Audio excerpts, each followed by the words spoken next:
My name is Atasoyo Sayende, and this is my Lab 1C robotics demonstration video using Multimar robots to switch to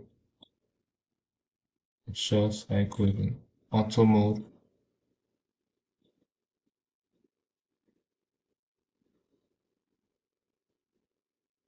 And then go through the project start. As you can see, it's going from move joint to linear joint with the set position levels and the PL of 4 and 0. And now it's returning back to the approach position and now back to the ready position. Let's watch it again. Approach position,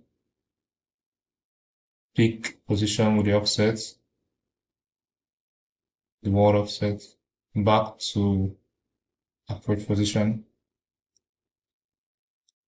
and there goes back to the ready position.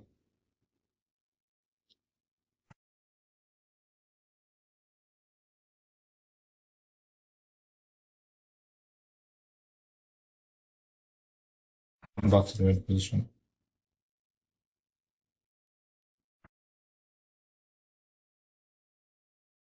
Thank you very much.